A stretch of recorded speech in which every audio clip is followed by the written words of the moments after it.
안녕하십니까? 삶과 신앙의 깊이를 더하는 귀한 여정에 함께 오신 여러분을 진심으로 환영합니다. 오늘 우리는 눈에 보이지 않지만 우리 삶의 가장 가까운 곳에서 함께 하시며 우리를 도우시는 한 분에 대해 이야기 나누려 합니다. 바로 성령님, 우리의 보혜사에 대한 이야기입니다.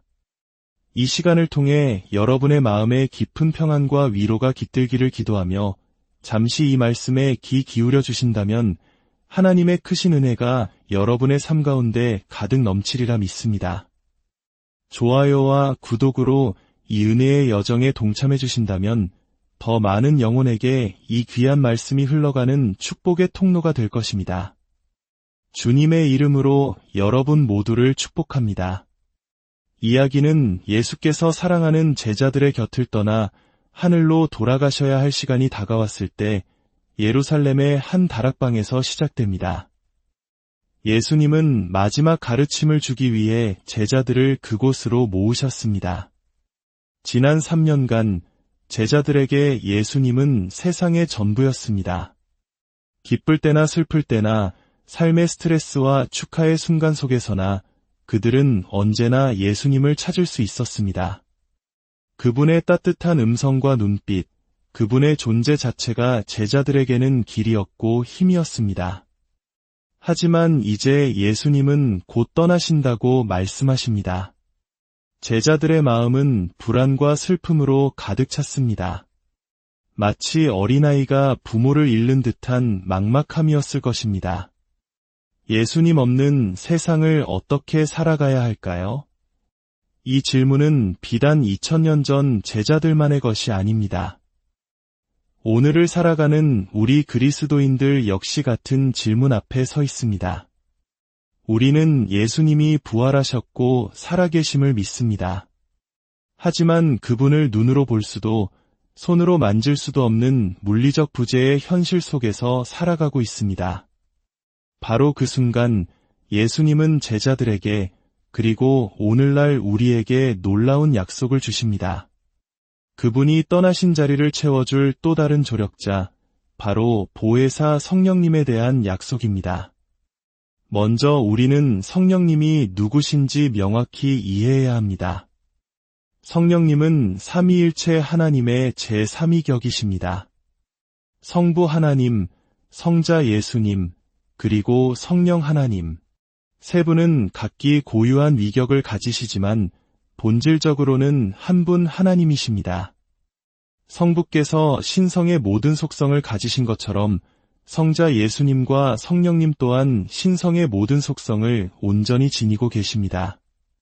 성령님은 영이시기에 우리 눈에 보이지 않는 비물질적인 존재입니다. 하지만 그분은 결코 막연한 힘이나 에너지가 아닙니다. 성경은 성령님을 언제나 인격적인 존재, 즉 그로 지칭합니다. 요한복음 14장 16절은 그가 영원토록 너희와 함께 있게 하리니라고 말씀합니다. 이것은 매우 중요한 기초입니다. 성령님은 우리가 이용해야 할 힘이 아니라 우리가 알아가고 깊이 교제해야 할 인격적인 분이십니다.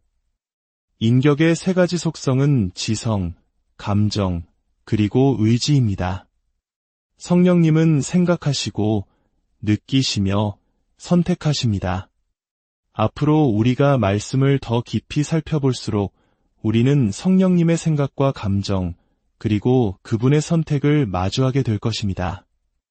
많은 사람들이 성령님의 능력과 임재는 원하지만 그분의 인격과 관계 맺기를 원하지 않습니다. 그러나 능력과 임재만을 추구하며 그분의 인격을 외면할 때 우리는 성령님이 누구신지에 대한 본질을 놓치게 됩니다.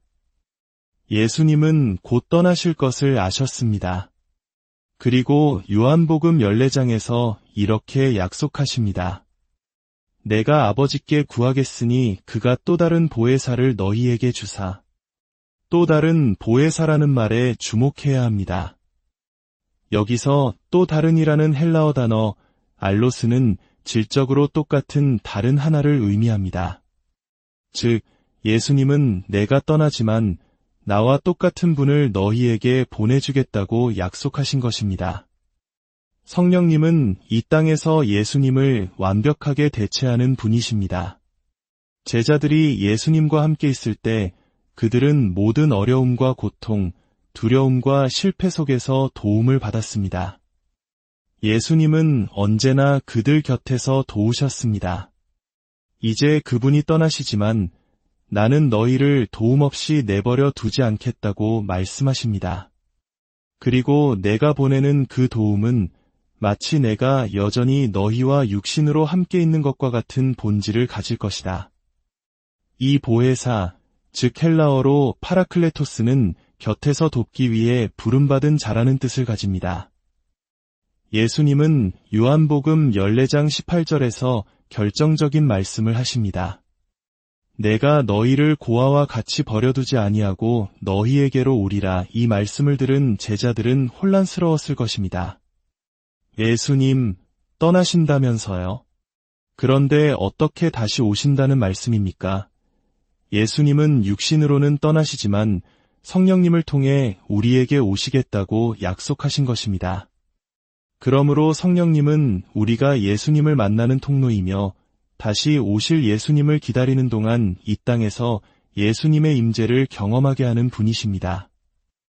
요한복음 14장 17절은 성령님과 우리의 관계에 대해 두 가지 중요한 사실을 알려줍니다.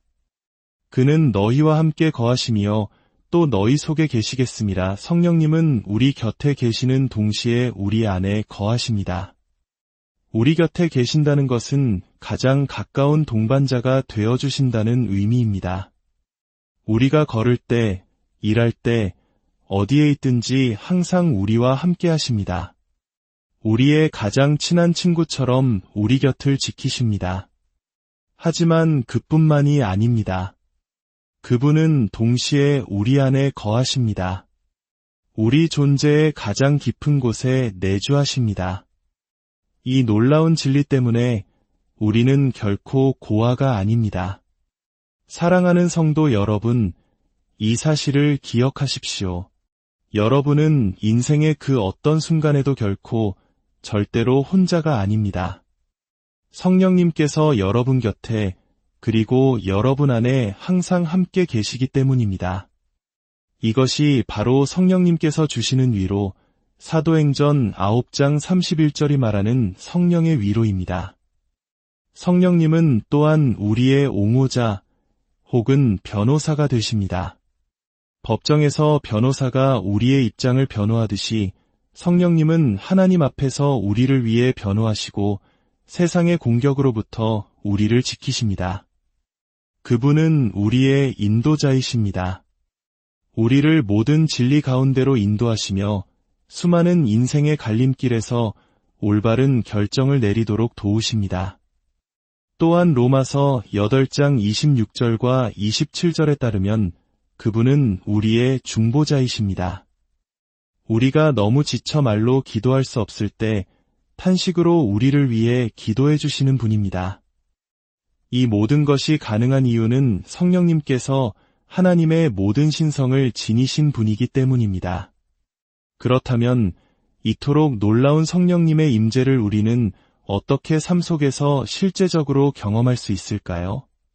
단순히 지식으로 아는 것을 넘어 그분의 살아계심을 체험하려면 어떻게 해야 할까요? 첫째, 우리는 성령님의 인격과 친밀한 교제를 발전시켜야 합니다.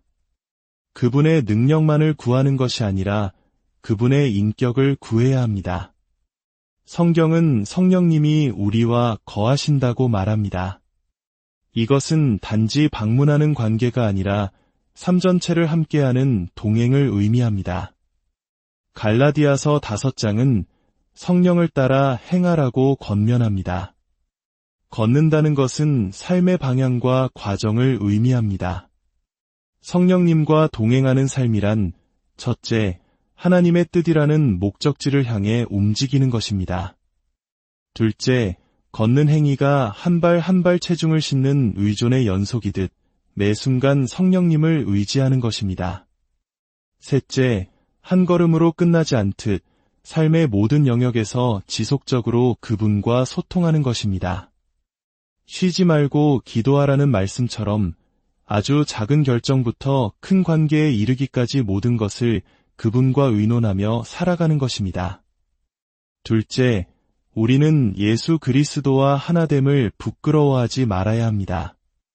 요한복음 15장 26절은 성령님이 오시면 나를 증언하실 것이라고 말하고 16장 14절에서는 그가 내 영광을 나타내리니라고 말씀합니다. 성령님의 주된 사역은 예수님을 증언하고 그분께 영광을 돌리는 것입니다. 그러므로 우리가 만약 세상 속에서 예수님을 믿는 자로서의 정체성을 부끄러워하고 숨긴다면 우리는 성령님의 역사를 스스로 제한하는 것입니다. 단순히 하나님을 믿는다고 말하는 것만으로는 부족합니다. 왜냐하면 세상 사람들은 각자 다른 신을 하나님이라 부를 수 있기 때문입니다. 그러나 우리가 예수 그리스도의 이름을 높일 때 성령님은 그 이름 위에서 가장 강력하게 역사하십니다. 마태복음 10장에서 예수님은 누구든지 사람 앞에서 나를 시인하면 나도 하늘에 계신 내 아버지 앞에서 그를 시인할 것이요. 누구든지 사람 앞에서 나를 부인하면 나도 하늘에 계신 내 아버지 앞에서 그를 부인하리라고 말씀하셨습니다. 예수님의 이름을 부끄러워하지 않을 때 성령의 임재와 능력을 가장 충만하게 경험하게 될 것입니다. 셋째, 우리는 하나님의 말씀, 즉 진리와 일치하는 삶을 살아야 합니다. 성령님은 반복해서 진리의 영이라고 불리십니다. 사탄이 거짓의 아비인 것과 대조적으로 성령님은 오직 진리 안에서만 역사하십니다. 이는 우리가 하나님 앞에서 진실해야 함을 의미합니다. 많은 경우 우리의 기도가 응답받지 못하는 이유는 기도 속에서조차 거짓을 말하기 때문입니다. 모든 것이 괜찮은 척 위장하고 우리의 태도와 행동, 관계의 실패에 대한 진실을 숨깁니다. 그러나 성령님은 진리의 영이시기에 우리가 하나님 말씀에 비추어 우리 자신과 세상, 그리고 우리의 상황을 정직하게 고백할 때 비로소 역사하십니다. 진리이신 그분과 동행할 때 우리는 그분의 임재를 경험할 수 있습니다. 이제 우리는 한 가지 역설적인 질문에 도달합니다. 요한복음 16장 7절에서 예수님은 내가 떠나가는 것이 너희에게 유익이라고 말씀하십니다. 어떻게 사랑하는 예수님이 떠나는 것이 제자들에게 그리고 우리에게 더 좋을 수 있다는 말일까요? 예수님이 곁에 계시면 더 좋을 것 같은데 말입니다. 그 이유는 이렇습니다. 예수님께서 육신을 입고 이 땅에 계셨을 때 그분은 자신의 신성을 인성의 한계, 즉 시간과 공간의 제약 안에 스스로 가두셨습니다. 그래서 예수님은 한 번에 한 장소에만 계실 수 있었습니다. 그러나 예수님께서 떠나시고 영이신 성령님을 보내심으로 그분은 더 이상 한 장소에 얽매이지 않게 되셨습니다. 성령님을 통해 예수님은 이제 세상 모든 곳에 있는 모든 믿는 자들과 동시에 그리고 언제나 함께 하실 수 있게 된 것입니다. 한 명의 제자 곁이 아니라 수억 명의 성도들 각자의 곁에 그리고 각자의 안에 동시에 거하실 수 있게 된 것입니다. 이것이 바로 예수님이 떠나가심이 우리에게 더 큰 유익이 되는 이유입니다. 이제 우리는 하나님의 구원 계획에 대한 더 깊은 차원으로 나아가려 합니다. 많은 그리스도인들이 구원받았다는 말을 단 한 번의 사건으로만 이해합니다. 그러나 성경은 우리에게 두 번의 구원에 대해 이야기합니다. 로마서 5장은 이 두 가지 구원을 명확하게 설명합니다. 첫 번째 구원은 우리가 죄인 되었을 때, 연약할 때 그리스도께서 우리를 위해 죽으심으로 이루어졌습니다. 이것은 우리의 영원한 운명에 관한 구원입니다. 거룩하신 하나님 앞에서 모든 인간은 죄로 인해 영원한 심판을 받을 수밖에 없습니다. 우리의 어떠한 노력이나 선행으로도 하나님의 완벽한 의의 기준을 만족시킬 수 없습니다. 하나님께서는 우리를 너무나 사랑하셨지만 그분의 거룩한 공의를 스스로 꺾으실 수는 없었습니다. 그래서 하나님은 놀라운 계획을 세우셨습니다. 바로 죄 없으신 아들 예수 그리스도께서 십자가에서 우리의 모든 죄값을 대신 치르게 하신 것입니다. 그리고 누구든지 예수님을 자신의 구주로 믿기만 하면 예수님의 완벽한 의를 그 사람의 것으로 여겨주시기로 하셨습니다. 이것을 신학적으로 의의 전가라고 부릅니다. 마치 우리가 마이너스 신용점수를 가지고 있었는데 예수님의 만점 신용점수를 우리의 계좌로 이체해 주신 것과 같습니다. 이 첫 번째 구원은 오직 믿음으로 은혜로 받는 선물이며 우리의 영원한 생명을 보장합니다. 하지만 로마서 5장 9절과 10절은 더욱 그러하면 이라는 표현을 반복하며 두 번째 구원에 대해 이야기합니다. 그러면 이제 우리가 그의 피로 말미암아 의롭다 하심을 받았으니 더욱 그로 말미암아 진노하심에서 구원을 받을 것이니 우리가 원수 되었을 때에 그의 아들의 죽으심으로 말미암아 하나님과 화목하게 되었은즉 화목하게 된 자로서는 더욱 그의 살아나심으로 말미암아 구원을 받을 것이니라. 여기서 말하는 구원은 이미 의롭다 함을 얻어 천국행이 보장된 신자들을 위한 구원입니다. 이것은 영원한 진노가 아닌 역사 속에서의 진노로부터의 구원입니다. 역사 속에서의 진노란 무엇일까요? 로마서 1장은 하나님께서 죄 가운데 거하는 자들을 그들의 마음의 정욕대로 더러움에 내버려 두사라고 말씀합니다. 이것은 하나님께서 우리를 버리시는 것이 아니라 우리가 하나님을 떠나 죄를 선택할 때 그 죄의 자연스러운 결과와 고통을 겪도록 허용하시는 것을 의미합니다. 신자라 할지라도 하나님을 떠나 살면 삶이 망가질 수 있습니다. 중독, 깨어진 관계, 실패의 고통 속에서 허우적거릴 수 있습니다. 바로 그때 우리에게 두 번째 구원이 필요합니다. 이 구원은 십자가에서 죽으신 예수님이 아니라 무덤에서 살아나신 예수님, 즉 부활하신 예수님의 생명으로 말미암는 구원입니다.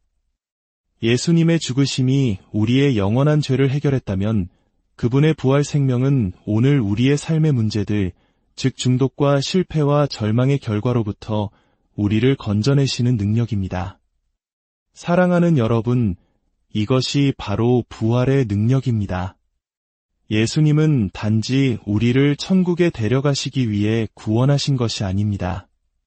천국으로 가는 여정 가운데 있는 바로 오늘, 지금 이 순간의 삶 속에서 우리를 구원하기 원하십니다. 여러분의 중독이, 여러분의 실패가, 어두운 과거가 여러분 인생의 마지막 단어가 될 수 없습니다. 부활하신 주님께 나아와 그분의 손을 붙들 때 주님은 그분의 살아계신 능력으로 우리를 그 모든 절망의 자리에서 건져내실 수 있습니다. 어둠의 깊은 밤을 춤추는 아침으로 바꾸실 수 있습니다. 어제의 패배를 오늘의 승리로 바꾸실 수 있습니다. 오늘 우리는 보혜사 성령님에 대해 그리고 우리를 위한 두 번의 구원에 대해 나누었습니다. 기억하십시오. 여러분은 결코 혼자가 아닙니다.